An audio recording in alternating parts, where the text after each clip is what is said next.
చేరి వచ్చిన మీ అందరికీ మన దేవుడు రక్షకుడైన యేసు ప్రభు నామములో నా హృదయపూర్వక వందనాలు తెలియజేస్తున్నాను. ప్రార్థన చేసుకుని ఆయన సహాయం చేత మనం వాక్య ధ్యానంలోకి ప్రవేశిద్దాం. ప్రార్థన.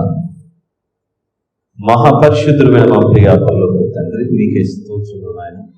ఈ సాయంత్రకాల సమయంలో మేమందరం మీ సన్నిధిలో చేరి మీ జీవము గల మాటలను వినుటకు చేరి ఉండగా మాతో మాట్లాడమని మమ్మల్ని బలపరచమని ప్రాధాయపరుచున్నాను తండ్రి. మా జీవితంలో ఏ వాక్యం ఏది అవసరమో మీ బిడ్డల మధ్యలో నిలవబెట్టిన నాతో మీరు ఉండి నడిపించి మాట్లాడమని ప్రాధాయపరుచున్నాను. ఈ మాటల చేత మేము ఎంతగానో ఆదరింపబడి బలపడటం సహాయం చేయమని ప్రార్థిస్తూ మా ప్రభువును ప్రియరక్షకుడైన యేసుక్రీస్తు ప్రభువు వారి ఈ కృతజ్ఞతాస్తుతి ప్రార్థన మీకే సమర్పించి ప్రార్థించి వేడుకొచ్చినాను తండ్రి. ఆమేన్. లూకా సువార్త 5వ అధ్యాయం 27 నుంచి 32 వరకు నేటి వాక్య ధ్యానంగా మనం చదువుకున్నాం. రాయబడిన మాటలను ఒకసారి చదువుకుని మరొకసారి చదువుకొని అందులో ఉన్న విలువైన విషయాన్ని గ్రహించడం మనం ముందుకు వెళ్దాం. అటు పిమ్మట ఆయన బయలుదేరి లేవి నేను ఒక సుంకరి అనంటే ట్యాక్స్ వసూలు చేసేది. లేవి అను ఒక సుంకరి సుంకపు మెట్టు వద్ద కూర్చుని ఉండడం చూచి నన్ను వెంబడించమని అతనితో చెప్పగా అతడు సమస్తమును విడిచిపెట్టి లేచి ఆయనను వెంబడించను. ఆ లేవి తన ఇంట ఆయనకు గొప్ప విందు చేశాను. సుంకరులను ఇతరులు అనేకులను వారితో కూడా భోజనములకు కూర్చుండరు. పరిసయ్యులను వారి శాస్త్రులను ఇది చూచి సుంకరులతోనూ పాపులతోనూ మీరెలా తిరిగి త్రాగుచున్నారని ఆయన శిష్యుల మీద సనిగి అందుకు యేసు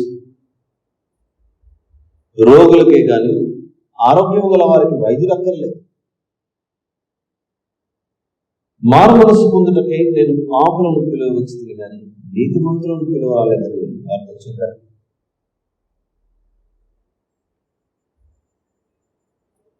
ఇక్కడ కనబడుతున్న వ్యక్తి లేవి అని పేరు కలిగిన వ్యక్తి. ఈ లేవి ఏ వృత్తిని కలిగి ఉన్నాడట?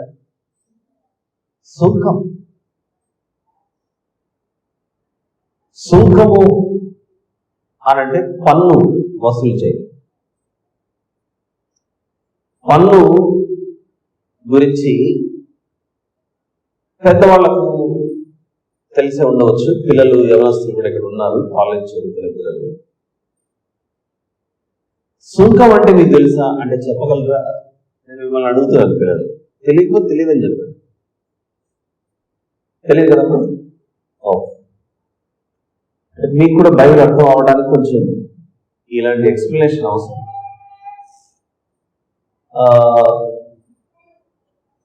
మీరు ఏదైనా వస్తువులు కొన్నాం, పిల్లలు మీరు షాపింగ్ చేస్తారు కదా, బట్టలు కొనడమో లేకపోతే ఏదో ఒక వస్తువు కొన్నప్పుడు టోటల్ బిల్ అని ఒక బిల్ ఇస్తారు. ఆ బిల్ ఇచ్చిన తర్వాత ఆ బిల్లో కింద ఈ మధ్య కాలంలో జిఎస్టీ అని కనబడుతుంది. జిఎస్టీలో స్టేట్ ట్యాక్స్ ఒకటి, ఐజిఎస్టీ అని ఒకటి, సిజిఎస్టీ అని రాష్ట్రానికి వెళ్ళే పన్ను, కేంద్రానికి వెళ్ళే ఒక పన్ను అని జిఎస్టీని 2 భాగాలు చేసింది. మీకు ఇప్పుడు పిల్లలు కనుక మీకు అన్ని విషయాలు ఇప్పుడే అర్థం కాకపోవచ్చేమో, మీరు ఉద్యోగం చేసే స్టేజ్ చూసినప్పుడు అర్థమవుతుంది ట్యాక్స్ దాని పరిస్థితి ఏంటని. ఏ వస్తువు కొన్నా మీరు ఇంటికి వెళ్ళిన తర్వాత ఒకసారి గమనించండి. మీ ఇంట్లో ఒక సోప్ ఉందనుకోండి, అది రెక్సోనానో, సంతూరు, మైసూర్ శాండల్ ఏదో ఒక సోప్ ఉంటే దాన్ని వెనకలకు వచ్చి వాళ్ళ పైన పేరు కాకుండా వెనకల తిప్పి చూస్తే ఎంఆర్పి అని ఉంటుంది, మాక్సిమం రీటైల్ ప్రైస్. ఆ ఎంఆర్పితో పాటుగా ఇంక్లూజివ్ ఆఫ్ ఆల్ ట్యాక్సెస్ అని రాసింది. ఇంక్లూజివ్ ఆఫ్ ఆల్ ట్యాక్సెస్ అంటే ఒక సోప్ తయారు చేయడానికి 6 రూపాయలు అయితే ఆ 6 రూపీస్తో తయారు చేయడానికి మాత్రమే ఖర్చు అయింది. ఆ తర్వాత అది మన ఇంటి వద్దకు రావడానికి ఎక్కడో తయారు చేస్తే అది చిన్న చిన్న ట్రాలీలు షాపుకు రావాలి, షాప్ కంటే ముందు హోల్సేల్ ఏరియాకి రావాలి, హోల్సేల్ కంటే ముందు డిస్ట్రిబ్యూషన్ దగ్గరికి రావాలి, ఆ డిస్ట్రిబ్యూషన్ దగ్గర నుంచి ఇవ్వాలి. ట్రాన్స్పోర్ట్ ఖర్చులన్నీ ఉంటాయి కదా. ఈ రకరకాలైన ఖర్చులన్నింటినీ మిక్స్ చేసుకుని 6 రూపాయలు ఉండే సోప్ యొక్క ప్రైజ్ మన చేతికి వచ్చేసరికి అది కనీసం ఒక 25-30 రూపాయల కన్నా చేరుకొని ఉంటుంది. ఇలాంటి ఫెసిలిటీస్ అన్ని ప్రభుత్వం మనకు గవర్నమెంట్ నుంచి అవి తయారు చేయడానికి ఇండస్ట్రీస్, ఫ్యాక్టరీస్ అన్ని ఉన్నాయి కనుక ఈ దేశంలో మనకు అవసరమైన ఇన్ఫ్రాస్ట్రక్చర్ మనం అనుకోవచ్చు, రోడ్లు పాడైపోయింది, ఎవరేస్తారు, మా ఇంటి ముందు కరెంట్ రావట్లేదు, కరెంట్ స్తంభం ఎవరు పెట్టాలి, అన్ని బాగానే ఉన్నాయి, వాటర్ రావట్లేదు, ప్రభుత్వం ఏం పట్టించుకోవట్లేదు, ఇలాంటివన్నీ మనం మాట్లాడుతుంటాం. గవర్నమెంట్ అంటే మాట్లాడుతుంది.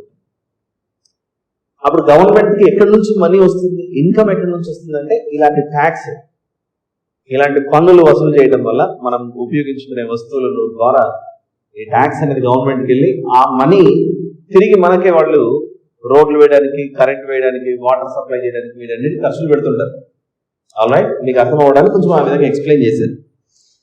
సో దీన్ని ఇంగ్లీష్లో ట్యాక్స్ అని పిలిస్తే, మన వాడుక భాషలో పన్ను అని పిలిస్తే, బైబిల్ భాషలో దానిని సుంకం అని పిలిచారు. ఇప్పుడంటే టెక్నాలజీ, పేపర్లు, రిజిస్టర్స్ ఇవన్నీ చాలా ఉన్నాయి కనుక అంతా కంప్యూటర్లో టైప్ చేస్తే మొత్తం వచ్చేస్తుంది. కానీ పాతకాలం పరిస్థితి ఎలా ఉండేదంటే, చాలా ఇక్కడ మనం లూకాసు వార్త చదువుతున్నది ఆల్మోస్ట్ 2000 years అగో, దగ్గర 22,000 సంవత్సరాల క్రితం, 2000 years. అప్పట్లో ఇంత సాఫిస్టికేటెడ్ టెక్నాలజీ, సాంకేతిక పరిజ్ఞానం ఇలాంటివి ఏమి లేవు. అప్పుడు ప్రభుత్వం తరపున ఎవరైతే పరిపాలించే వాళ్ళు, గవర్నమెంట్ రాజులు ఇలాంటివన్నీ ఉండేవాళ్ళు, వాళ్ళ తరపున ఈ బిజినెస్ చేసే వాళ్ళ దగ్గర వెజిటబుల్స్ అమ్ముకునే వాళ్ళు, రకరకాల వస్తువులు అమ్ముకునే వాళ్ళు, మనకు కూడా ఇప్పుడు మీరు క్యాంపస్లో ఉన్నారు, ఇక్కడ వీక్లీ వన్స్ మార్కెట్ జరుగుతుందో లేదో నాకు తెలియదు. ఈ పక్కన, ఈ కాంపౌండ్ వాళ్ళ పక్కన, ఈ క్యాంపస్ పక్కన నాకు తెలిసి వారంలో ఒకసారి మార్కెట్ జరుగుతుంది. ఆ మార్కెట్లో కూరగాయలు కొనుక్కోవడానికి మనం వెళ్తాం. ఆ కూరగాయల మార్కెట్ మీరు గమనిస్తే అమ్మేటోడు 10కి 2 అని అరుస్తుంటాడు. ఓకే, దానికి సంబంధించి ఆ సెటప్ అంతా చేయడానికి లైట్స్ ఇస్తాడు, స్టాండ్లు ఇస్తాడు, అందరూ ఆడ కూర్చొని ఉంటారు. రకరకాల బిజినెస్లే జరుగుతుంటాయి. అలా బిజినెస్ జరిగేటప్పుడు వాళ్ళ పక్కనే గవర్నమెంట్ తరఫున ఒక వ్యక్తి, ఆఫీసర్ కూర్చునేవాడు. పాతకాలం మీరు ఇంత అమ్మారు కదా, అమ్మిన దానికి డబ్బులు మాకు ట్యాక్స్ కట్టండి, పన్ను కట్టండి అని ఆ కాలంలో అలానే పక్కన కూర్చొని అక్కడ ఉన్న పాటన ట్యాక్స్ వసూలు చేసుకొని వెళ్ళిపోయేవాడు. ఇప్పుడంటే గవర్నమెంట్ వచ్చేసి రకరకాల కంప్యూటర్స్, బిల్స్, అవన్నీ టెక్నాలజీ అంతా ఇంప్రూవ్ అవ్వడంతో మనం షాపులకి వెళ్తే ఎంటర్ చేస్తారు, బిల్ వస్తుంది, అందులోనే ఇన్కమ్ ట్యాక్స్ వస్తుంది, అన్నీ వచ్చేస్తాయి. ఈ ట్యాక్స్ లో రకాలు మళ్ళీ చాలా ఉంటాయి. డైరెక్ట్ ట్యాక్స్ అని, ఇండైరెక్ట్ ట్యాక్స్ అని. బీకామ్ స్టూడెంట్స్ కి బాగా తెలుసు, సిఈసి స్టూడెంట్స్ ఉంటే వాళ్ళకి కూడా అర్థమైంది, కామర్స్ స్టూడెంట్స్. ఆల్రైట్, సో ఏం చెప్తున్నానంటే 27వ వచనం లూకాసు వార్త 5:27. చదువులు ఎందుకు చదువుకోవాలనంటే ఇలాంటివి బైబిల్లో మనకు ఎదురైనప్పుడు అది అందరికీ అర్థమయ్యే విధంగా ఎలా వివరించాలో మనకు యూజ్ అవుతాయి. Education, why education is important అంటే దేవుని సువార్త ప్రకటించడానికి ఇలాంటివన్నీ అవసరమైంది. ఎదుగుచున్న పిల్లలు మీరు బైబిల్ చదువుతున్నప్పుడు లూకాసు వార్త 5:27 మీకు ఎదురైతే, యేసు ప్రభువు ఒక వ్యక్తిని పిలిచాడు, అతని పేరు లేవి. ఈ లేవి ఏ ఉద్యోగం చేసేవాడు అని ఆలోచిస్తే సుంకం వసూలు చేసేవాడు. మన భాషలో ట్యాక్స్ కలెక్టర్ అంట.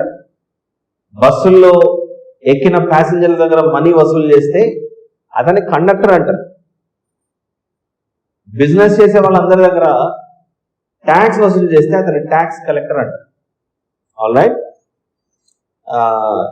ట్రైన్లో ప్రయాణం చేసేటప్పుడు ప్యాసింజర్ల దగ్గరకు వచ్చి టికెట్ ఉందా అని చెక్ చేసేటప్పుడు అతన్ని మనం పిలుస్తాం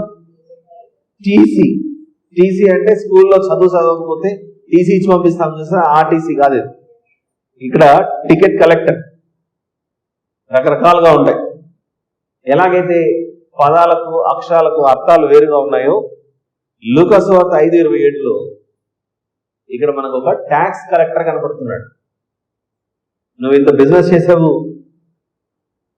ఇదిగో మనం రోమా ప్రభుత్వం అధికారంలో ఉన్నాం, కైసరుకు పన్ను చెల్లించాలి, రోమా ప్రభుత్వానికి పన్ను చెల్లించాలి, మీ ఇంటికి మీరు తీసుకెళ్ళండి, గవర్నమెంట్కి ఇవ్వాల్సింది గవర్నమెంట్కి ఇవ్వండి అని అందరి దగ్గర వాళ్ళకు 10 రూపాయలు సంపాదిస్తే ఆ 10లో ఏ 2 రూపాయలు 3 రూపాయలు ట్యాక్స్ తీసుకొని వెళ్ళిపోవడమే. ఇలాంటిది ఇప్పట్లో ఉన్నటువంటిది కాదు. ఇలాంటి పద్ధతులు ప్రజలు సంపాదించిన సంపాదనలో కొంత ఆ రాజులు పరిపాలించే ప్రభుత్వాలకు ఖజానాలు చేర్చాలి అనేది ఒకటి ఉండేది. ఇది అర్థం అవడానికి మరొక ఎగ్జాంపుల్. దీని ట్యాక్స్ అనలేం, కానీ అలాంటి కోవకు చెందినదే భవిష్యత్తు బాగుండాలని ప్రభుత్వం దగ్గర దాచిపెట్టిన విధానం.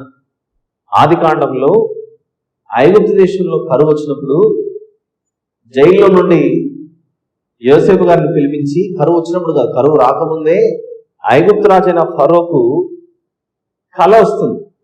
ఆ కళ యొక్క భావం చెప్పడానికి ఎవరికి సాధ్యం కాకపోతే అప్పుడు చెరసాలలో నుండి యోసేపు గారిని పిలిపించుకుంటారు.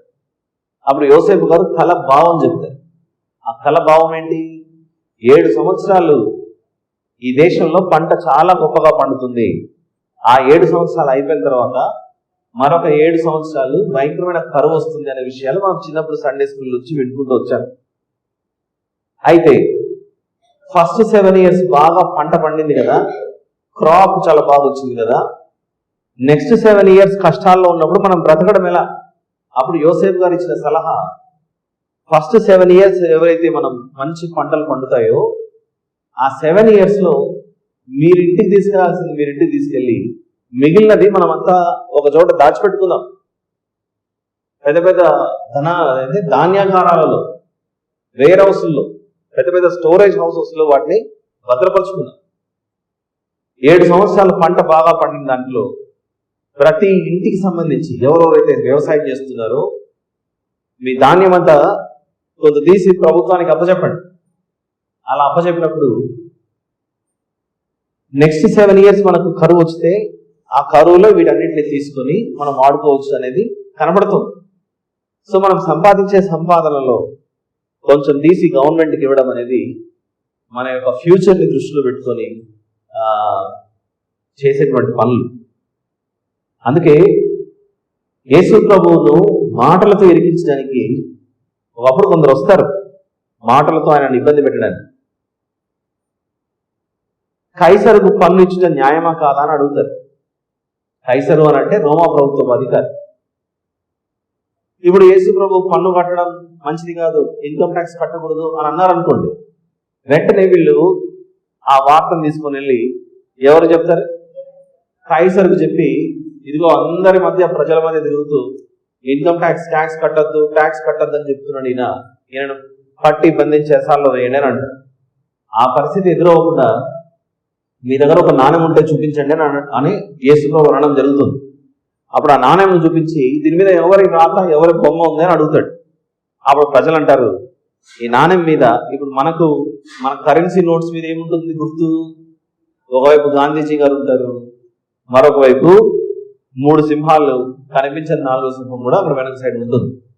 ఓకే, ఇలా ఈ గుర్తులు ఎలాగైతే ఉన్నాయో ఆ కాలంలో ఆ నాణ్యం మీద కైసర్ యొక్క వ్రాత, కైసర్ యొక్క బొమ్మ ఉండేది. అప్పుడు యేసు ప్రభు ఇది చూపించి దీని మీద ఎవరు బొమ్మ ఉంది ఎవరు రాత ఉందని అడుగుతాడు.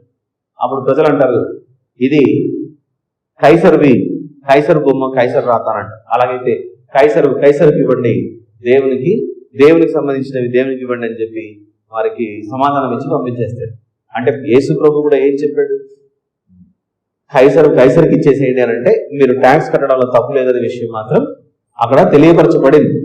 ఈ విషయాన్ని దృష్టిలో పెట్టుకొని లూకా సువార్త 5వ అధ్యాయంలో ఇలా పన్ను వసూలు చేసే ఇది ఒక డిపార్ట్మెంట్, ఈ ఇన్కమ్ ట్యాక్స్ డిపార్ట్మెంట్, జిఎస్టి మన దేశంలో ఇలాంటివి ట్యాక్స్ వసూలు చేసే డిపార్ట్మెంట్స్ ఎలాగైతే ఉన్నాయో, అంతెందుకు మీరు ఖచ్చితంగా ప్రయాణాలు చేసి ఉంటారు మీకు సెలవులు వచ్చినప్పుడు. మనం హైవేస్ లో పోయేటప్పుడు టోల్ గేట్ దగ్గర టోల్ గేట్స్ అనేవి వస్తాయి.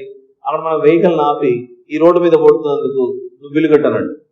అరే మా దేశంలో మా రోడ్డు మీద పోతే నీకేంది బిల్లు కట్టడం అని కొంచెం బండి దిగి అక్కడ ఉన్న వాళ్ళతో మనం గొడవ పెట్టుకున్నాం అనుకోండి, ఇంక పోలేము ఇంటికి. అక్కడే ఉండి అక్కడే గొడవ పెట్టుకొని మళ్ళీ తిరిగి ఇంటికి కావాల్సి వస్తుంది. అంటే ఆ రోడ్డు దాటి ముందుకు వెళ్ళాలంటే ఎందుకు వసూలు చేస్తున్నారు? నువ్వు ఇంత చక్కగా ప్రయాణం చేయగలుగుతున్నావు అనంటే ఈ రోడ్డు వేయడానికి ఎంతో ఖర్చు అయింది, అందులో నీ పాత్ర ఏంటి, నీ భాగస్వామ్యం ఏంటి అని ప్రజలు ఈ దేశ పరిపాలనలో ప్రభుత్వంలో ఒక భాగం అవ్వాలని మన దగ్గర ట్యాక్స్ వసూలు చేస్తారు. ఆల్రైట్, పెద్దవాళ్ళకి ఇవన్నీ తెలుసు. మరి ఇప్పుడే మరి ఇలాంటి లోకానికి పరిచయం అవుతున్నటువంటి పిల్లలు ఇక్కడ ఉన్నారు కనుక వారిని దృష్టిలో పెట్టుకుని ఇవన్నీ చెప్పాల్సి వస్తుంది. 5వ అధ్యాయం లూకా సువార్తలో 27వ వచనంలో యేసు ప్రభువు బయలుదేరి పోతూ ఉంటే ఒక మనిషిని చూశాడు. ఆ మనిషి పేరు ఏంటి? లేవి. ఈ వ్యక్తి ఏ ఉద్యోగం చేస్తున్నాడట? సుంకం వసూలు చేసే ఒక సుంకరి. ఈ సుంకరి సుంకపు మెట్టునొద్ద కూర్చుని ఉన్నట్టు చూచి, సుంకపు మెట్టునొద్ద అనంటే ప్రతి ఒక్కరికి కొన్ని డెసిగ్నేటెడ్ ప్లేసెస్ ఉంటాయి. డెసిగ్నేటెడ్ ప్లేసెస్ అంటే మీరు గమనిస్తే నేను ఇందాక వెజిటబుల్ మార్కెట్ ఎగ్జాంపుల్ చెప్పాను. మీలో చాలా మంది ఆ మార్కెట్ వెళ్ళే ఉండొచ్చు అని నేను అనుకుంటున్నాను. మీరు ఎప్పుడైనా గమనిస్తే ఒకరు ఏర్పాటు చేసుకున్న కూరగాయల ఆ స్థలం ఆ ప్లేస్ లో వాళ్ళే పెట్టుకుంటారు. ఎప్పుడు మీరు కొంచెం ముందుకు వెళ్ళిన తర్వాత రైట్ ఎదిరితే కుడివైపున 4వ దుకాణం వాళ్ళదే అని మాట్లాడుకుంటుంటాం మనం అప్పుడు. అంటే అది ఏర్పాటు చేసుకునేటప్పుడు వాళ్ళు అక్కడే కూర్చొని ఉంటారు. వాళ్ళ నమ్మకంగా మనకు ఎప్పుడైనా సరుకు ఇచ్చింటే మనం ఖచ్చితంగా పోయినప్పుడంతా ప్రతిసారి వాళ్ళ దగ్గరికి వెళ్తాం. ఎవరెవరైతే వాళ్ళకి కేటాయించిన స్థలాల్లో కూర్చొని ఉంటారో ఇన్కమ్ ట్యాక్స్, ఈ ట్యాక్స్ వసూలు చేసే వాళ్ళకు కూడా ఆ కాలంలో ఆ మార్కెట్లో ఒక స్థలం ఏర్పాటు చేయబడి అక్కడే కూర్చునేవాడు. అంతెందుకండి, ఎవరి పేర్లు రాయకపోయినా మందిరాల్లో కూడా కొందరు నాకు అదే స్థలం కావాలి, ఆ స్థలంలో నేను కూర్చోకపోతే నేను మందిరానికి రాను వచ్చే ఆదివారం నుండి అని స్థానబలం కోరుతూ ఒకరోజు ఆ స్థలంలో కూర్చోవలసినటువంటి వ్యక్తి రాలేకపోయారు అనుకోండి, ఎవరో స్థలం ఖాళీగా ఉంది కదా అని వచ్చి కూర్చున్నారు. ఒక 10-20 నిమిషాల తర్వాత ఆలస్యంగా వస్తే నేను వస్తానని తెలిసి కూడా నా స్థలంలో ఎలా కూర్చున్నామని స్థలం గురించి గొడవ పడినటువంటి సందర్భాలు మనకు క్రైస్తవ సంఘాలలో లేవా చెప్పండి? ఉన్నాయి కదా. కాబట్టి అలా ఒక స్థలం అనేది ఒకటి ఉంటుంది చూసారా, కూర్చోవడానికి స్థలం కూడా మనం కొట్టుకుంటుంటాం. ఇక బస్సులు ట్రైన్లు చాలా బిజీగా ఉన్నప్పుడు ఈ సీటు నాదే అని ఏం చేస్తారు, కింద నుంచి ఖర్చు వేస్తారు. ఆ ఖర్చు వేసి ఆ ఖర్చు కొరకు నేను ఖర్చు వేసి ఆ సీట్ నాదే అంటారు. కానీ లోపల పోయిన మధ్య తెలివిగా ఖర్చీఫ్ ఉన్నందుకు నీ సీట్ అంటున్నావు కనుక ఖర్చీఫే లేకపోతే నీ సీట్ ఎక్కడిది అని వాడు రాకముందే ముందెళ్ళినోడు ఖర్చీఫ్ లేపు అవతల పడేసింది. సో ఏం చెప్తున్నానంటే స్థలం కొరకల అలా సుంకం ట్యాక్స్ వసూలు చేసే మనుషులు కూడా ఆ మార్కెట్లో బిజినెస్ జరిగే చోట వారి కేటాయించిన కొన్ని డెసిగ్నేటెడ్ అఫీషియల్ సీట్స్ అనేవి, లొకేషన్స్ అనేవి ఉండేవి. ఏం చేస్తుంటారు చెప్పండి వీళ్ళు? వాళ్ళకి ఏర్పాటు చేసిన మెట్టు దగ్గర అక్కడ ఉండి అందరు ఎవరెవరైతే వారి యొక్క వ్యాపారాలు పెట్టుకుంటారో వాళ్ళు వచ్చి మన దగ్గర ఇంత బిజినెస్ అయ్యింది, మేము ట్యాక్స్ ఇస్తున్నాము అని చెప్పేసి ఆ పే చేసి వెళ్ళిపోవాలి. ఇప్పుడు నేను అడుగుతాను, ఇప్పట్లోనే ఇంత కంప్యూటరైజ్డ్ టెక్నాలజీ, ఇంటర్నెట్లు అన్ని ఉండి, సాఫ్ట్వేర్లు అన్నీ ఉన్నా కూడా ఆ ట్యాక్స్ వసూలు చేసే టైంలో మోసాలు జరిగే అవకాశం ఉందా, అవకాశం ఉండదా చెప్పండి?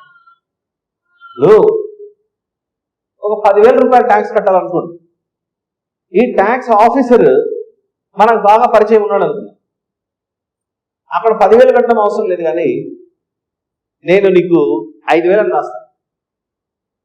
అక్కడ 10,000 కట్టే బదులు 6,000 ఇచ్చేయి. 6,000లో 5,000 రికార్డులో చూపిద్దాం, ఇంకో 1,000 ఎవరిది? నాదే. అలాంటి అవకాశాలు ఈ ట్యాక్స్ వసూలు చేసే వాళ్ళ దగ్గర ఉంటాయా ఉండవా చెప్పండి. ఎందుకంటే ఆ కాలంలో ఇతను ఎంత వసూలు చేసి పోయి అక్కడ ముట్ట చెప్తే అధికారులకు అంతే, ఇతను ఎంత వసూలు చేసి అధికారులకు ఎంత చెప్తే అంతే. అలాంటప్పుడు ఇలాంటి సందర్భాలు కూడా జరిగాయన్న ఉద్దేశంతోనే ఇదే లూకా సువార్తలో మరొక సుంకరి కనపడతాడు మనకు. అంటే ట్యాక్స్ వసూలు చేసేటప్పుడు ఎంత సంపాదించుకోవాలో అంత సంపాదించుకోవడానికి అవకాశం ఉంది అనడానికి మనకు ఆధారాలు కనపడుతున్నాయి. లూకా సువార్త 19వ అధ్యాయం, లూకా సువార్త 19వ అధ్యాయంలో మొదటి నుంచి కొన్ని వచనాలు చూద్దాం. ఆయన సంచరించుచు యెరికో పట్టణంలో ప్రవేశించి దాని గుండా పోవుచుండెను. ఇదిగో సుంకపు గుత్తదారుడును ధనవంతుడు అయిన జక్కయ్య అను పేరు గల ఒకడు యేసు ఎవరో అని చూడగోరని కానీ పొట్టివాడైన జనులు గుంపు కూడి ఉండటం వలన చూడలేకపోయాను. అప్పుడు యేసు ఆ త్రోవను రానయ్యుండెను. మా ప్రభు ఆ త్రోవలో వస్తూ ఉండగా అతడు ముందుగా పరుగెత్తి యేసు ప్రభువును చూచుటకు ఒక మేడి చెట్టు ఎక్కాడు. యేసు ఆ చోటికి వచ్చినప్పుడు కన్నులెత్తి చూచి, జక్కయ్య త్వరగా దిగుము, నేను నీ ఇంట ఉండవలసి ఉన్నదని అతనితో చెప్పగా అతడు త్వరగా దిగి సంతోషంతో ఆయన చేర్చుకున్న తర్వాత అందరూ అది చూచి ఈయన పాపి అయిన మనుష్యునితో బస చేయవలనని వెళ్ళనని చాలా సనుగుకునేది. జక్కయ్య నిలువబడి, ఇదిగో ప్రభువా, నా ఆస్తిలో సగం బీదలకు ఇచ్చుచున్నాను. అంటే నేను అంతా సంపాదించేసుకున్నాను, ఇప్పుడు నా పాపం పరిహరించబడాలి అంటే నేను చేసిన పాపాలు బీదలకు నా ఆస్తిలో సగం ఇస్తే తప్ప నా పాపాలు పోయే అవకాశం లేదని తను ఎక్కువగా సంపాదించుకున్నాడు. ఆ సంపాదించుకున్న దానిని తిరిగి ఇచ్చేస్తేనే నా పాపానికి పరిహారం జరుగుతుందన్న ఆలోచన కలిగి బీదలకు ఇచ్చేస్తున్నాను అని మాట్లాడుతున్నాడు. దాంతోపాటు ఇంకొక మాట, నేనెవరి యొద్దనైనను అన్యాయముగా దేనినైనను తీసుకుని ఎడల అతనికి 4 మరలా చెల్లించునని ప్రభువుతో చెప్పాడు. ఏమంటాడంటే, ఒకవేళ ఒక వ్యక్తి దగ్గర 1 రూపీ నేను ఎక్స్ట్రా తీసుకుని ఉంటే 1 రూపీ ప్లస్ నేను 4 రూపీస్ తిరిగి ఇచ్చేస్తానని మాట్లాడుతున్నాడు. అంటే ప్రభువు రావటం వలన జక్కయ్య గారు ఏం చేస్తున్నారు? తాను చేసిన తప్పులను, అపరాధములన్నిటినీ విడిచిపెట్టి అంతకంతకు ఇంకా చెల్లించి బయటపడాలి. నా ఆస్తి కంటే ముందు నా పాపాలు గడుపుకోవడం చాలా ముఖ్యమని జక్కయ్య గారు నిర్ణయం తీసుకున్నారు. అంటే 4 చెల్లించగలిగే సామర్థ్యం ఎవరి వద్దనైనా నేను అన్యాయంగా తీసుకొని ఉంటే అది తిరిగి ఇచ్చేస్తాను అనడం, బీదలకు సగం ఇచ్చేస్తానని మాట్లాడుతున్నాడంటే ఆ కాలంలో సుంకము వసూలు చేసేవాళ్ళు కానీ సుంకపు గుత్తదారులు కానీ ప్రజల వద్ద ఏమి చేసి ఉండవచ్చు అని మనం భావించాలి. ఇప్పుడు తీసుకోవలసిన దానికంటే తక్కువ తీసుకొని ఉండొచ్చా, వీళ్ళు ఎక్కువ తీసుకొని ఉండొచ్చా? ఎక్కువ తీసుకొని ఉండొచ్చు. ఎక్కువ తీసుకోవడంలో ఉద్దేశం ఏంటి? అక్కడ ప్రభుత్వ ఖజానాలో చేర్చేసి మిగిలింది వాళ్ళ డబ్బు సంచి పాకెట్లు వేసుకోవడము, ఇంటి తీసుకెళ్ళి వాళ్ళ ధనవంతులు అవడం. అంతేకాదు ఎవరు అడుగుతారు? ఈరోజు ఎంతమంది మార్కెట్లో కూర్చున్నారు? 20 మంది కూర్చున్నారు. వాస్తవానికి 30 మంది కూర్చొని ఉండొచ్చు వ్యాపారం చేయడానికి. ఒకరు చేపలు అమ్మేటోళ్ళు, ఒకరు వంకాయలు అమ్మేటోళ్ళు, ఇంకొకరు బెండకాయలు అమ్మేవాళ్ళు, రకరకాలైన వస్తువులు, కొందరు బట్టలు అమ్మేవాళ్ళు. అక్కడ మాత్రం రిపోర్ట్ ఏమి ఇచ్చిందవచ్చు? లేదండి, 30 మంది కూర్చోలేదు, ఓన్లీ 20 మంది కూర్చున్నారు. 20 మంది ట్యాక్స్ కట్టారు. 20 మంది కెమెరాలు ఎక్కడ కాలంలో సీసీ కెమెరాలు లేవు, ఏం లేవు. అంటే మిగిలిన 10 మంది దగ్గర వచ్చినటువంటి సుంకం ట్యాక్స్ ఏమి ఉండొచ్చు? అంటే సుంకం వసూలు చేసే వాళ్ళు మోసాలు చేయడానికి అవకాశాలు ఎక్కువగా ఉన్నాయి అన్నానికి మనకి ఆధారాలు కనబడతాయి. అలాంటి వృత్తిని కలిగి ఉన్న ఒక వ్యక్తి, అతని పేరు లేవి. ఆ వ్యక్తిని చూస్తున్నాం మనం లూకా సువార్త 5వ అధ్యాయం. ఆల్రైట్, 27వ వచనం మళ్ళీ అక్కడికి వచ్చి, అటు పిమ్మట ఆయన బయలుదేరి లేవి అను ఒక సుంకరి సుంకపు మెట్టునంత కూర్చుండి ఉండుట చూచి ప్రభు అతన్ని చూసి నన్ను వెంబడించమని అతనితో చెప్పాడు. డ్యూటీ చేస్తున్నాడు అక్కడ. డ్యూటీలో ఉన్న వ్యక్తిని ఇదిగో వచ్చేసి నేను చూస్తున్నాను అన్నాడు. అక్కడ ప్రభువుల గురించి ఏమేమి విన్నాడో, ఇంకా లూకాసు వార్త 6వ అధ్యాయమే మనం చదువుకుంటున్నారు. 6వ అధ్యాయం అంటే 5వ అధ్యాయం. లూకాసు వార్త 5లోనే ఉన్నాం. ఇంకా అప్పుడే ప్రభు యొక్క పరిచర్య ప్రారంభం అవుతున్న కాలం అది. లూకాసు వార్త 5వ అధ్యాయం అంటే యేసు ప్రభు శిలువ మరణము, ఆయన ఎవరు, ఆయన సువార్త ఏంటి అనే అనేక విషయాలు ఇంకా ఎక్కువగా వ్యాప్తి చెందలేదు.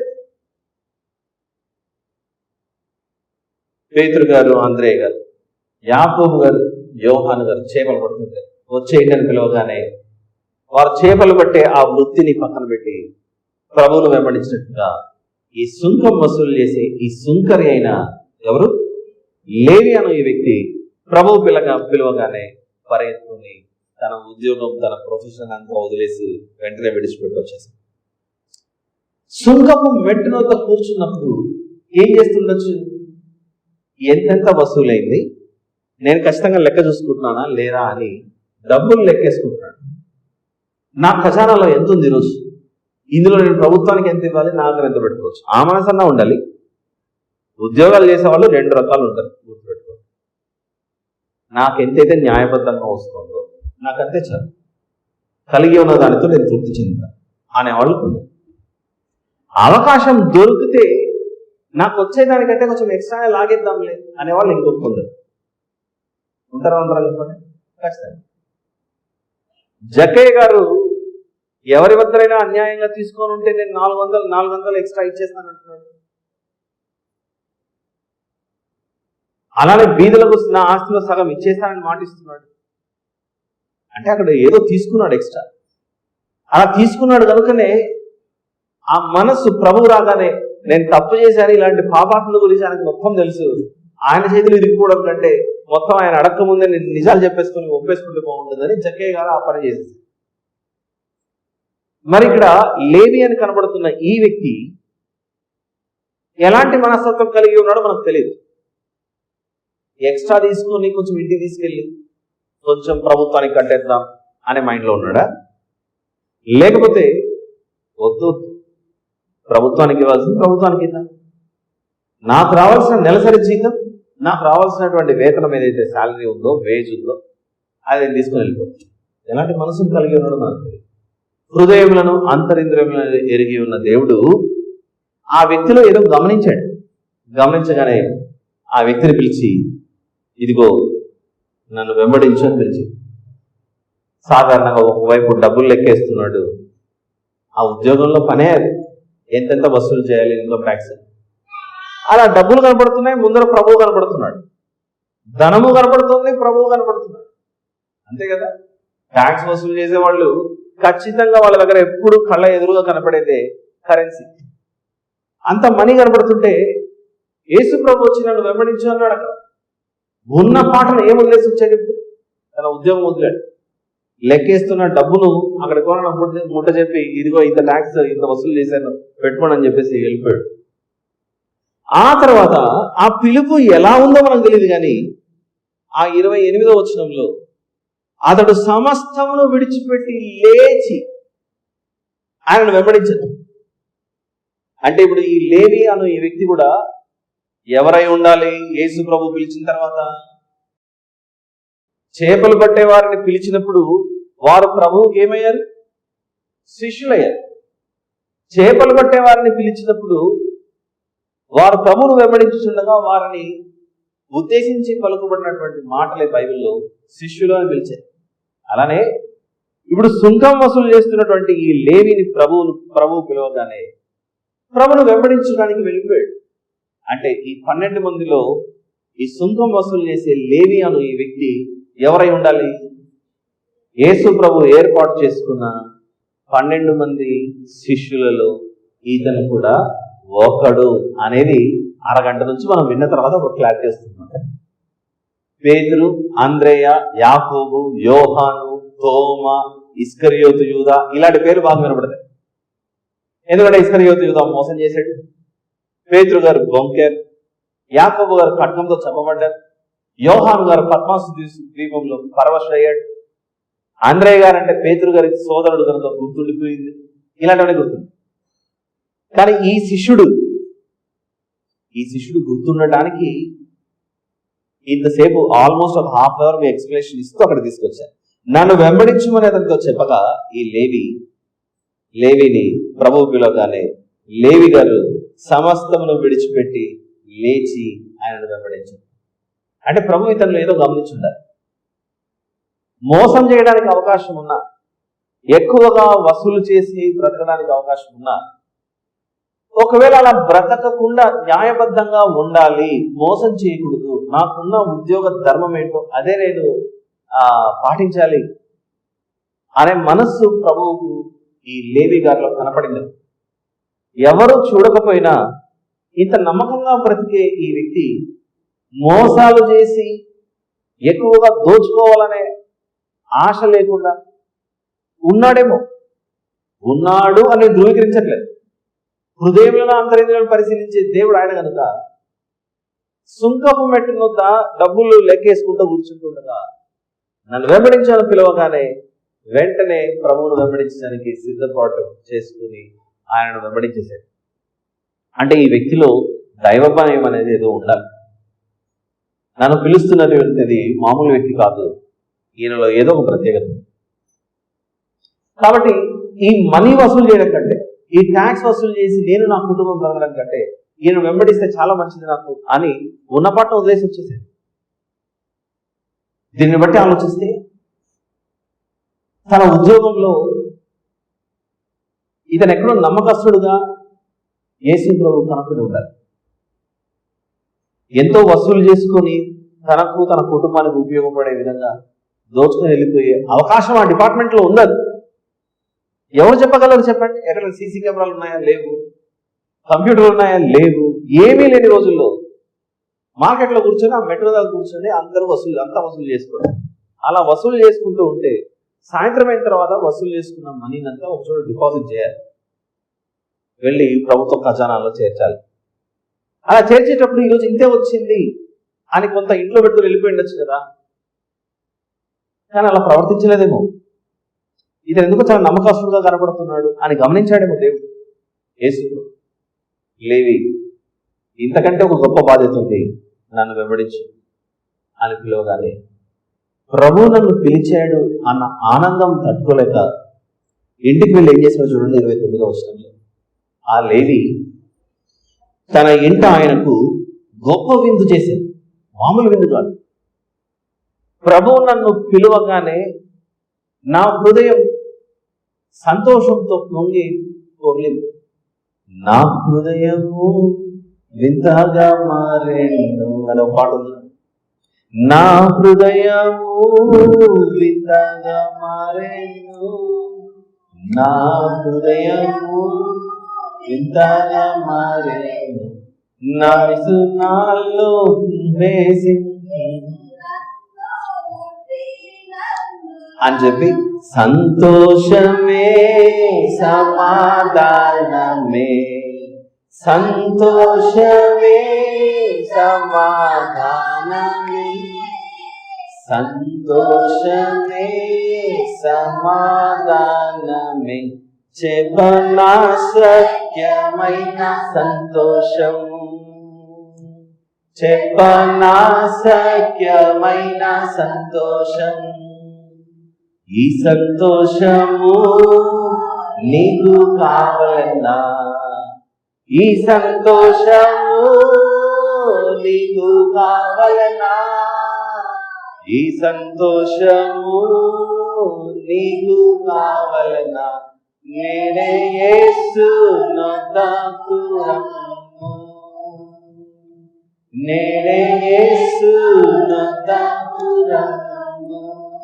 అలా సుంకపు మెట్టు వద్ద కూర్చున్న లేవి గారిని దేవుడు పిలవగానే, ప్రభువు పిలవగానే సంతోషం పట్టలేక వెళ్ళి తన ఇంటిలో ఏం చేశాడు? విందు చేశాడు. ఆ విందులో ఎవరెవరు పాల్గొన్నారు చూడండి. ఆ విందులో ఎవరెవరు పాల్గొన్నారంటే ఇంకా మిగిలిన సుంకరులు పాల్గొన్నారట. తన వల్ల ఎవరైతే ఆ వృద్ధిని కలిగి ఉన్నారో, అంతే కదా, ఒక చోట కొద్ది రోజులు పనిచేసినప్పుడు తనతో పాటు ఎవరెవరైతే ఉద్యోగం చేస్తున్నారో కొలీగ్స్ అంటారు మన భాష. నాతో పాటు ఉన్నాడంటే నా కొలీగ్స్ అందరినీ పిలుచుకుందామని చెప్పేసి మిగిలిన సుంకరులను కూడా పిలిచి మనలాంటి మోసగాళ్ళను, మనలాంటి అధిక ధనార్జన చేసే వాళ్ళందరికీ, ఆయన చేశాడో లేదో మనకు తెలియదు, కానీ ఈయన దగ్గరకు వస్తే మనం ఇరుక్కుపోతాం. ఆయనకు అన్నీ తెలుసు. రండి, ఆయన నన్ను పిలిచాడు, నేను ఆయన నా ఇంటిలోకి ఆహ్వానించి మీరు గొప్ప విందు చేస్తున్నాను. ఇది ఎంత ఆశ్చర్యకరం ఆలోచించండి ఒకసారి. ఒక ఆయన తన వృత్తిలో తన మెట్టు వద్ద కూర్చొని, తన సీట్ వద్ద కూర్చొని తన ఉద్యోగం తను చేస్తున్నాడు. చేస్తుండగా ప్రభు వచ్చి పిలిచాడు, రా నన్ను వెంబడించాలని పిలిచాడు. ఆ ప్రభు పిలవగానే అది నా జీవితంలో చెప్పనాశక్యమైన సంతోషం అని భావించాడు. సాధారణంగా అందరినీ పిలిచి విందు ఎప్పుడు చేస్తాం మనం? మన ఇంట్లో ఒక బర్త్డే ఉన్నప్పుడు, మన ఇంట్లో ఏదైనా ఎంగేజ్మెంట్ ఉన్నప్పుడు, వివాహం ఉన్నప్పుడు, లేదా యానివర్సరీలు జరిగినప్పుడు, ఇలాంటి ప్రత్యేకమైన కార్యక్రమాలు జరిగినప్పుడు మనం గొప్ప విందు చేస్తాం. కానీ లేవి గారు ఎప్పుడు విందు చేస్తున్నాడంటే, ప్రభు తన వద్దకు వచ్చిన ఆ సందర్భాన్ని ఎంతో అంగరంగ వైభవంగా చేస్తున్నాడు. నా జీవితానికి ఇది చాలు. నా జీవితంలో జరిగిన ఈ మేలు, మన భాషలో ప్రభు నా వద్దకు వచ్చాడు, అది బాప్తిజం తీసుకున్నాను, దానిని గొప్ప విందు చేస్తున్నాడు. ప్రతి ఏటా మనము పుట్టినరోజు వేడుక చేస్తాం, వివాహ దినోత్సవ వేడుక చేస్తాం. ఇలాంటివన్నీ చేస్తూ ఎన్నో విందులు చేసి ఉండవచ్చు. చాలా అరుదు చూశాను నేను, చాలా తక్కువ. నేను ఈరోజు బాప్తిసం తీసుకున్నాను, నాకు మరొకసారి నూతన జన్మ జరిగింది, కాబట్టి this is my eternal birth, ఇది నా నిజమైన జన్మ, కాబట్టి నేను గొప్ప విందు చేయాలనుకుంటున్నానని బాప్తిసం తీసుకున్న ఆ దినాన్ని గొప్ప విందు చేసి ఆనందించే రోజులు చాలా తక్కువ. మన జీవితంలో ఎన్నో సెలబ్రేషన్స్ మనం చేసి ఉండొచ్చు. ప్రభు నా వద్దకు వచ్చాడని విందు చేసిన రోజు ఏదైనా ఉందా చెప్పండి? చాలా తక్కువ. మన పుట్టినరోజు అంటే ఆనందం, వివాహ దినం అంటే ఆనందం, ఇల్లు కట్టుకుంటే ఆనందం, అవేమి తప్పు అని నేను చెప్పట్లేదు. ఆ విందు చేయండి, తప్పేం లేదు, చేసుకోవచ్చు. కానీ ప్రభు మన హృదయంలోకి వచ్చిన దానితో పోల్చుకుంటే మిగిలిన ఇవన్నీ మనకు కొంచెం తక్కువ స్థాయిలో కనబడాలి. లేవి గారి ద్వారా ఈరోజు మనం నేర్చుకుంటున్నాం, నన్ను వెంబడించు అని ప్రభువు పిలవగానే నేను ఈ రోజు నుండి నిర్ణయం తీసుకున్నాను, నా ప్రభువు నేను వెంబడించున్నాను అని తన ఇంట గొప్ప విందు చేశాడట. అంటే ప్రభువు పిలిచిన ఈ పిలుపు ఈ వ్యక్తికి ఎంతో ఆనందాన్ని నింపి ఉండాలి, ఎంతో సంతోషాన్ని నింపి ఉండాలి. ఏం పేరు? లేవి. యేసు ప్రభువు రాగానే యెహోవా నా కాపరి, ఏముంది? కీర్తన 23 మొదటి వచనంలో యెహోవా నా కాపరి, నాకు లేమి కలుగదు.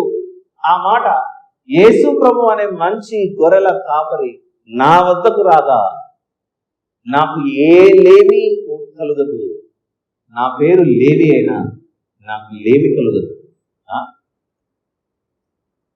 అన్నీ ఉన్నా యేసు ప్రభు లేకపోతే నా జీవితం సున్నా. కాబట్టి ఆయన రాగానే ఇవన్నీ నాకు ఇదిగో ఎంతో తక్కువ కనబడుతున్నాయి. ఆయనే నా జీవితంలో గొప్ప సంపదను నింపాడు. బుద్ధి జ్ఞానముల, యేసు ప్రభు ఎవరట? బుద్ధి జ్ఞానముల సర్వ సంపదలు ఆయనలో ఉన్నాయట. బుద్ధి జ్ఞానముల సర్వ సంపదలు ఆయన ఎందుకు గుప్తమై ఉంటే, ఆ బుద్ధి జ్ఞానముల సర్వ సంపదలు కలిగి ఉన్న వ్యక్తి నన్ను వెంబడించున్నది, నన్ను పిలిచాడంటే ఇప్పుడు అన్ని దొరికిన తర్వాత ఇవన్నీ నాకు ఎలా కనబడుతున్నాయి? పెట్టతో సమానంగా కనబడుతున్నాయి అని చూపిస్తున్నారు లేవి గారు. ఈ ఆనందం తట్టుకోలేక ఇదిగో అందరినీ పిలుస్తున్నాను, నా ప్రభు నన్ను ఎంచుకున్నాడు, యోగ్యత లేని నన్ను, ఇలాంటి నన్ను ఏర్పాటు చేసుకున్నాడు కనుక ఇదిగో మీరు ఈ విషయం తెలుసుకోండి, ఈ విషయం ఎవరు కూడా మర్చిపోకండి అని మిగిలిన సుంకరులను, పాపులను అందరిని పిలుచుకొని మీ పాపములను కడిగి వేసే ఒక వ్యక్తి వచ్చాడు. ఆయన నన్ను పిలిచాడు, మా ఇంట్లో ఉన్నాడు, నా ఇంటిలో ఉన్నాడు. నా ఇంటిలో ఉన్న ప్రభువును చూసి మీరు కూడా తెలుసుకుంటారని అందరికీ ప్రభువును గురించి పరిచయం చేస్తూ ఇదిగో ఈయన నన్ను పిలిచాడు. ఏం చూశాడో ప్రభువులో ఆ క్షణంలో ఏం కనపడిందో లేవి గారికి నాకు తెలియదు. అలానే లేవి గారిలో ఏం కనపడిందో ప్రభువుకు అది మాకు తెలియదు, ఇక్కడ వివరణ లేదు కదా. కానీ ప్రభువు తన జీవితంలో ప్రవేశించిన దినాన్ని మాత్రము ఎంతో గొప్పగా విందు చేస్తూ అందరినీ ఆహ్వానించారు. ప్రభువును మన హృదయంలోనికి వచ్చినటువంటి దినం మనం ఈరోజు ఎలాంటి విందు చేశాం? అందరికి పిలిచి భోజనం పెట్టాలి, అవి చేయాలని నా ఉద్దేశం. కనీసం ఇదిగో నేను ఈరోజు బాప్తిసం తీసుకున్నాను, ప్రభు నాలోకి వచ్చాడు, నా ఇంటిలోనికి వచ్చాడు, యోగ్యత లేని నా ఇంటిలోనికి వచ్చాడు. ఇదిగో నా హృదయం ఈరోజు చెప్పనాసఖ్యమైన సంతోషంతో నిండిపోయింది అని క్రియారూపకంతో చూపిస్తున్నాడు లేవి గారు.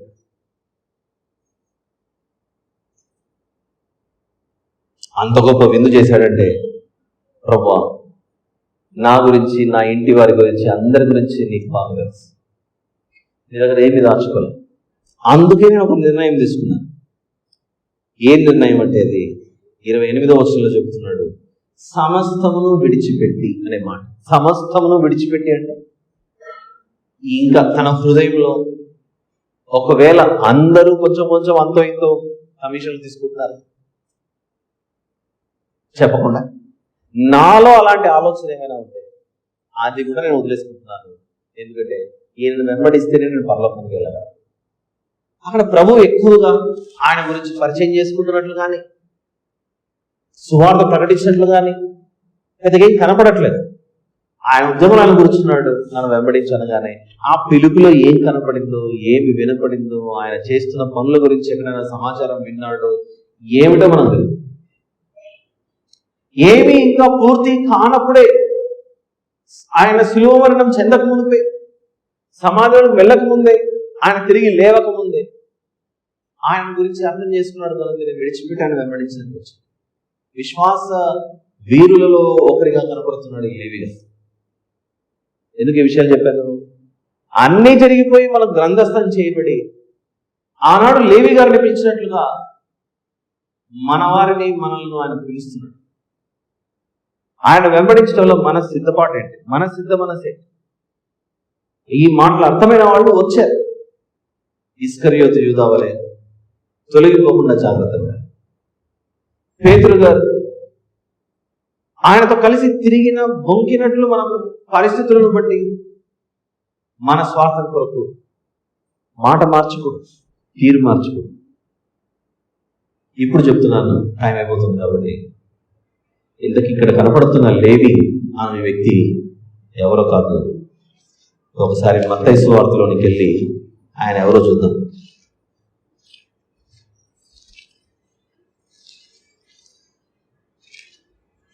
మత్తయి సువార్త 10వ అధ్యాయం.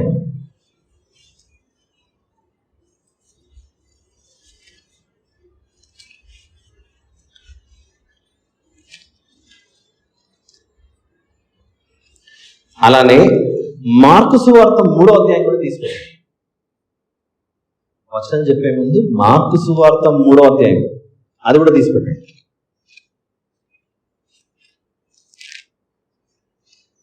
దానితో పాటుగా మనం ఇట్లా బ్రెయిల్ పెట్టి అన్ని తీసి పెట్టుకోవచ్చు కదా, అవకాశం ఉంది కదా.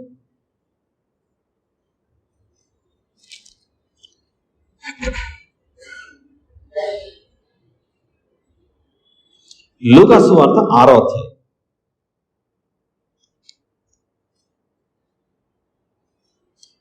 అన్ని తీసుంచారుగా, ఏమేమి తీసున్నారు మీరు? లూకా సువార్త 6, మార్కు సువార్త 3, మత్తయి సువార్త 10. ఎలాగ ఇప్పుడు లూకా సువార్తలు ఉన్నారు కనుక లూకా సువార్త 6 చదువుకొని వెళ్ళిపోదాం. లూకా సువార్త 6వ అధ్యాయంలో 13వ వచనం నుండి చూద్దాం. లూకా సువార్త 6:13. ఉదయమైనప్పుడు ఆయన తన శిష్యులను పిలిచి వారిలో 12 మందిని ఏర్పరిచి వారికి అపోస్తలులు అని పేరు పెట్టారు. వీరెవరనగా ఆయన ఎవనికి పేతురు అని మారు పేరు పెట్టినో ఆ సీమోను, అతని సహోదరుడైన అంద్రేయ, యాకోబు, యోహాను, ఫిలిప్పు, బర్తలోమయి, మత్తయి, తోమ, అల్ఫయి కుమారుడైన యాకోబు, జెలోతే అనబడిన సీమోను. ఎక్కడ కూడా మనకు లేవి అని కనపడట్లేదు కదా. పోనీ జెలోతే అని వన్ అనేస్తుంది, క్రింద ఏమైనా లేవి అని కనబడుతుందా అని చెక్ చేసుకుంటే అక్కడ లేవి అని కనపడట్లేదు, మతాభిమాని అని కనబడుతుంది. సరే, లూకా సువార్తలో మనకు ఈ చదువుకున్న పేర్లు చూస్తున్నారా? మరొకసారి చూడండి. ఎవరో పేర్లు కనపడ్డాయి. పేతురు అని మారు పేరు కలిగిన సీమోను, అతని సహోదరుడైన అంద్రేయ, యాకోబు, యోహాను, ఫిలిప్పు, బర్తలోమయి, మత్తయి, తోమ, అల్ఫయి కుమారుడైన యాకోబు, జెలోతే అనబడిన సీమోను. కనపడ్డారా లేవి గారు? లేదు. సరే, మార్కు సువార్తకి వెళ్ళి చూద్దాం. మార్కు సువార్త 3వ అధ్యాయం. మార్కు సువార్త 3:16 నుండి చూద్దాం. మార్కు సువార్త 3:16. ఆయన పేతురును పేరు పెట్టిన సీమోను, జెబెదయి కుమారుడగు యాకోబు, అతని సహోదరుడగు యోహాను, వీరిద్దరికి ఆయన బోయనెర్గేసు అని పేరు పెట్టారు. బోయనెర్గేసు అనగా ఉరిమెడి వారనే అర్థం. అంద్రేయ, ఫిలిప్పు, బర్తలోమయి, మత్తయి, తోమ, అల్ఫయి కుమారుడగు యాకోబు, తద్దయి, కనానీయుడైన సీమోను, ఆయనను అప్పగించిన ఇస్కరియోతు యూదా అన్నారు. ఇక్కడ కూడా ఏమైనా కనపడిందా మనకు లేవి అని? నో. మరి ఎవరినా అని వెతుకుతూ ఇప్పుడు కొంచెం మిగిలిన మత్తయి సువార్త 10వ అధ్యాయానికి వద్దాం. తీసి పెట్టుకోమని చెప్పాను కదా. మత్తయి సువార్త 10:2 నుండి చూద్దాం. మత్తయి సువార్త 10:2 నుండి. ఆ 12 మంది అపోస్తలుల పేర్లు ఏమనగా, మొదట పేతురు అనబడిన సీమోను, అతని సహోదరుడకు అంద్రేయ, జెబెదయి కుమారుడకు యాకోబు, అతని సహోదరుడకు యోహాను, ఫిలిప్పు, బర్తలోమయి, తోమ. ఇప్పుడు ఇక్కడ ఎవరో కనపడ్డారు మనం. ఎవరైనా? సుంకరి అయిన మత్తయి, అల్ఫయి కుమారుడకు యాకోబు, తద్దయి అని మారు పేరు గల లెబ్బై, కనానీయుడైన సీమోను, ఆయనను అప్పగించిన ఇస్కరియోతు యూదా అని ఇక్కడ కనపడుతున్న 12 మంది శిష్యులలో సుంకరి అని ఉన్నటువంటి వృత్తి కలిగిన వ్యక్తి ఒకే ఒక వ్యక్తి కనపడుతున్నాడు. ఎవరు ఇక్కడ? మత్తయి సువార్తలో మత్తయి అని కనపడుతోంది, యేసు ప్రభు శిష్యుడు. ఈ మత్తయి గారినే ఈరోజు వాక్యదానంగా మనం లూకా సువార్త 5వ అధ్యాయంలో ఏ పేరుతో చూసాం అంటే, లూకా సువార్త 5వ అధ్యాయంలో సుంకము వసూలు చేస్తూ సుంకపు మెట్టు వద్ద కూర్చున్న ఆ లేవిని ఎవరో కాదు, మనకు లూకా సువార్త 6వ అధ్యాయంలోను, మార్కు సువార్త 3వ అధ్యాయంలోను, మత్తయి సువార్త 10వ అధ్యాయంలోను కనబడుతున్న ఎవరో కాదు, ఆయనే మత్తయి. మాథ్యూస్ ఒక చోట లేవిగా కనపడ్డాడు, మరి ఇంకొన్ని చోట్ల ఆయన మత్తయిలా కనపడ్డాడు. మరి ఈ మత్తయి ఎవరు? క్రొత్త నిబంధనలోని మొదటి పుస్తకంగా కనబడుతున్న మత్తయి సువార్తను రాసిన మత్తయి గారు. సుంకపు మెట్టు నొద్ద కూర్చున్న నుండి ఏ స్థాయికి దేవుడు తీసుకొచ్చాడు? క్రొత్త నిబంధనకు పునాది వేసిన ప్రభువు ఈ 27 పుస్తకాల సముదాయంలో మనకు అందజేసిన దానిలో వరుస క్రమంలో, క్రోనాలజికల్ ఆర్డర్లో, న్యూ టెస్టిమెంట్ లో ఎవరి బుక్ ఫస్ట్ ఉన్నట్టు కనబడుతుంది మనకు? గాస్పెల్ ఆఫ్ మాథ్యూస్, మత్తయి సువార్త. ఈ మత్తయి సువార్తలో 28 అధ్యాయాలు. ఈ 28 అధ్యాయాలను ఎంత క్షుణ్ణంగా ఆ సుంకము వసూలు చేస్తున్నటువంటి లేవి అను ఆయన ప్రభువును ఎంత జాగ్రత్తగా వెంబడించిందంటే, మొత్తం ఈ సువార్త అనే పుస్తకాన్ని ఆయన జాగ్రత్తగా రాసుకున్నారు. ఆలోచించండి. అంటే లూకా సువార్త 5వ అధ్యాయము 27వ వచనంలో కనబడుతున్న ఈ వ్యక్తి ద్వారా ఇతనిని దేవుడు ఏ స్థాయికి నడిపించి తీసుకుని వచ్చాడు చూడండి ఒకసారి. లూకా సువార్త 5వ అధ్యాయం 27వ వచనంలో, అటు పిమ్మట ఆయన బయలుదేరి లేవి అని ఒక సుంకపు మెట్టునొద్ద కూర్చుని ఉండటం చూచి నన్ను వెంబడించమని అతనితో చెప్పగా అతడు సమస్తమును విడిచిపెట్టి లేచి ఆయనను వెంబడించాడు. అలాంటి ఒకనాటి సుంకరి సువార్త వీరుడుగా నిలబడ్డాడు. ఒకనాటి లేవిగా కనపడిన ఈయన మనకు క్రొత్త నిబంధనలో మరో పేరుతో కనపడుతున్నాడు. ఆయన ఎవరో కాదు, మాథ్యూస్, మత్తయి.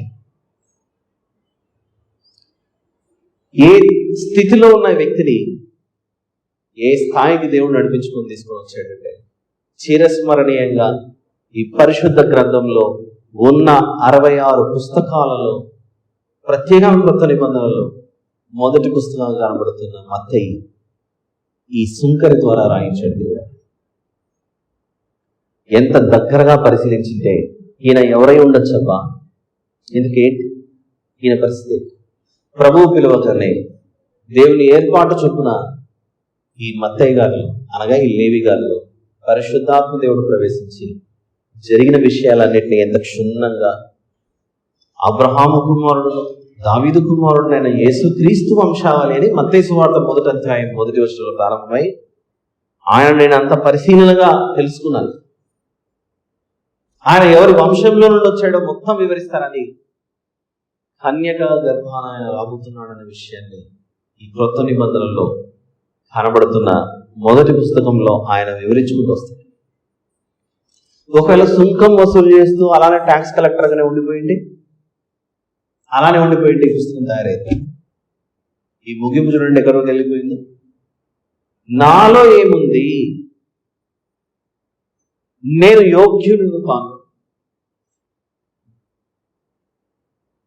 దేవుడు నాతో గొప్ప కార్యాలు జరిగిస్తాడా, నన్ను ఎంచుకుంటాడా అనే అభిప్రాయం మనకు అప్పుడప్పుడు వస్తుండే. దేవుడు ఏర్పాటు చేసుకున్న ప్రతి మనిషిని మనం ఒకసారి గమనిస్తే బైబిల్లో ఆమోసు అనే పుస్తకం ఉంటుంది. ఆమోసు గారు పశువులు మేపే పశువుల కాపరి. యోసేపు గారు చెరసాలలో ఉంటే తీసుకొచ్చాడు బయటికి. చేపలు పట్టే వారిని తీసుకొచ్చి గొప్పవారిని చేశాడు దేవుడు.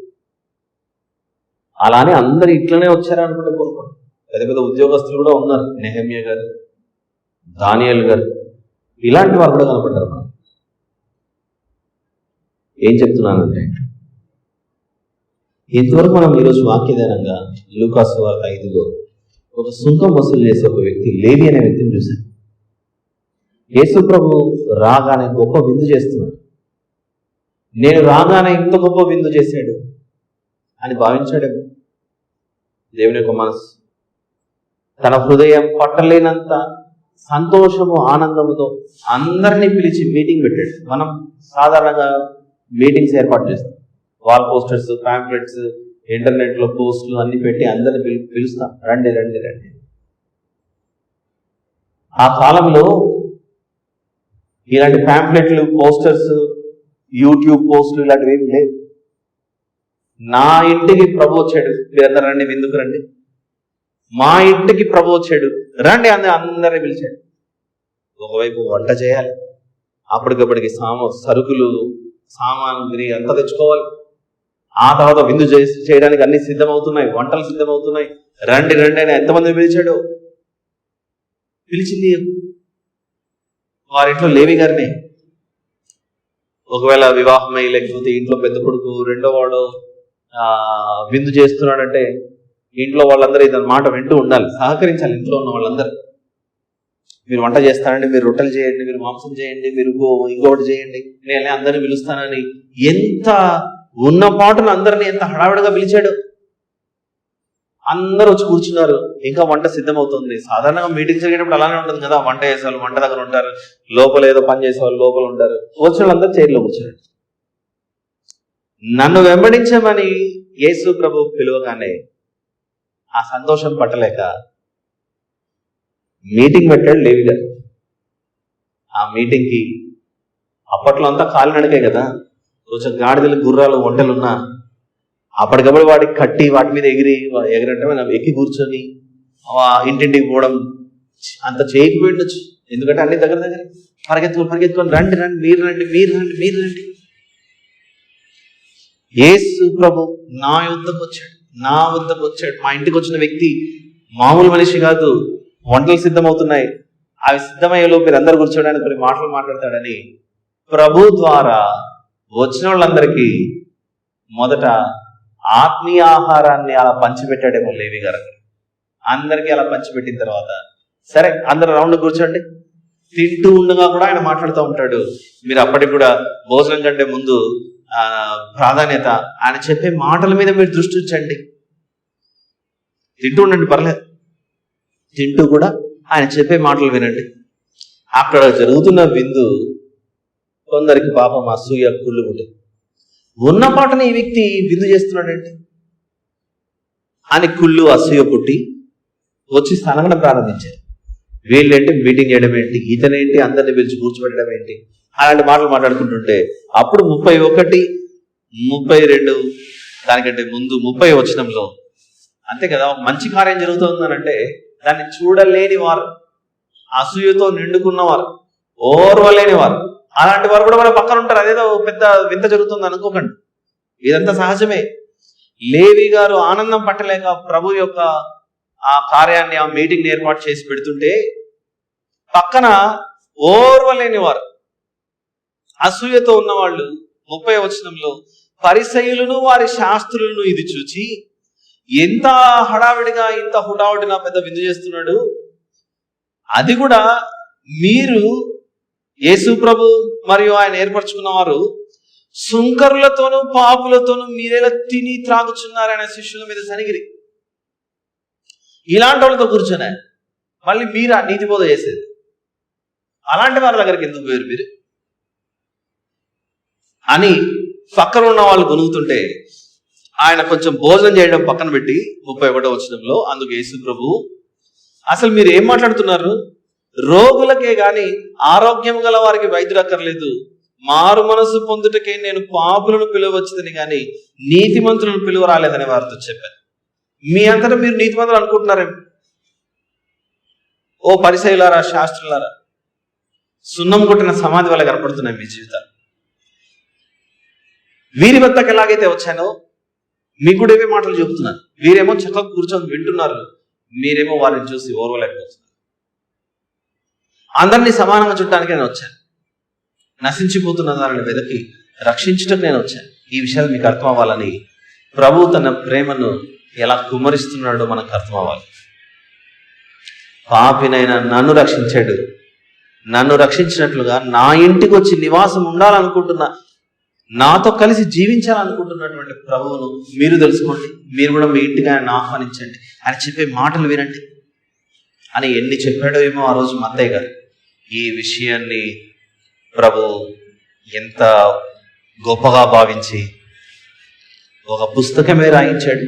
దాని పేరే యేసు వార్త, మత్తయి సువార్తగా మార్పు చెందింది. ఈరోజు మనం కూడా భూమి మీదకి వచ్చామంటే, ఆయన స్వరూపమందు ఆయన పోలిక చొప్పున మనం వచ్చామంటే ఆయనకు మనం ఏం చేయాలి? మన హృదయం అనే ఇంటిని ఆయన మనల్ని అర్హమైన పాత్రలుగా ఉపయోగించుకోవడానికి మనము ఆయనను మన ఇంటికి తీసుకుని వచ్చామా?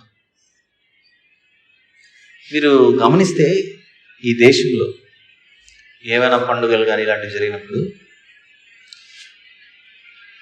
వారు దేనినైతే దైవంగా భావిస్తారు దానిని మోసుకొని వచ్చి ఇంట్లో పెట్టి పూలు, పండ్లు, స్వీట్లు, అగరబత్తీలు అన్నీ ఏర్పాటు చేసి మా దేవుడు మా ఇంట్లోకి వచ్చాడు అని అలాంటివన్నీ ఏర్పాట్లు చేస్తుంటారు. మీరు గమనిస్తే చుట్టూ జరిగింది. దైవత్వం లేని దానిని దేవునిగా భావించి అన్ని సకల గౌరవ మర్యాదలు చేస్తుంటే నిజమైన దేవుడు మనం నిర్మించుకున్న నిర్మాణాలలో కాదు కానీ ఆయన చేతులతో మనల్ని చేసుకున్న ఇందులోనికి ఆయన ప్రవేశించి నివసించుండగా మనం ఎంత గొప్పగా ఆయనను సత్కరించాలి, పూజించాలి, గౌరవించాలి.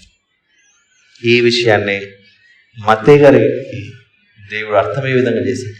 నేను నీ ఇంటిలోనికి రావటం అది సామాన్య విషయం కాదు, చాలా గొప్ప విషయం. దీన్ని మర్చిపోకండి. మీ బర్త్డే ఎప్పుడు అంటే టక్ అని చెప్తాను. మీ మ్యారేజ్ డే ఎప్పుడు అంటే వెంటనే చెప్తాను. మీ బాప్తిసం డే ఎప్పుడు గుర్తుండొచ్చు, గుర్తులేకపోవచ్చు. కొందరు గుర్తుండొచ్చు, గుర్తు లేని వారి గురించి మాట్లాడదు. కొంచెం ఆలోచిస్తాం. ఇంటికి వెళ్ళి సర్టిఫికేట్ ఉందా మమ్మీ, ఎక్కడుందో చెక్ చేసుకుందాం. కాబట్టి ప్రియులారా, యేసు ప్రభు మన హృదయంలోనికి రావటం అది చెప్పనా సఖ్యమైన సంతోషం. ఆయన ఇంటిలో నుంచి పంపించేయకండి. ఆయన అలానే పూజిస్తూ, ఆయనను ఊరేగించుతూ, వారైతే 4-5 రోజుల్లో, వారం పెట్టుకొని 3 రోజులు పెట్టుకొని తీసుకెళ్ళి మళ్ళీ మురికి నీళ్ళలో పడేస్తారు. మనం అలా చేయం. ఒక్కసారికి లోనికి వచ్చిన తర్వాత అలానే పెట్టుకుంటాం. ఆలోచించండి. ప్రభువుకు మన జీవితాలను సమర్పించుకొని అత్యున్నతమైన సింహాసనం మీద ఆయన ఊరేగిద్దాం. ప్రార్థన. ప్రేమగల తండ్రి, మీకే స్తోత్రములు నాయన. విత్తబడిన ఈ మాటలు మీ బిడ్డలు మర్చిపోకుండా.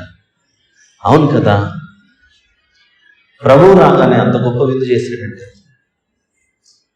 అది ఎంత గొప్ప సంతోషమై ఉండాలి. ఆ సంతోషం నాకును ఇచ్చాడు దేవుడు. లేవి గారు భావించినట్లుగా నేను భావించున్నానా అనే ప్రశ్న మనం ఉండటం సహాయం చేయమని ప్రార్థిస్తూ, మా ప్రభువును ప్రియరక్షకుడైన యేసు ప్రభు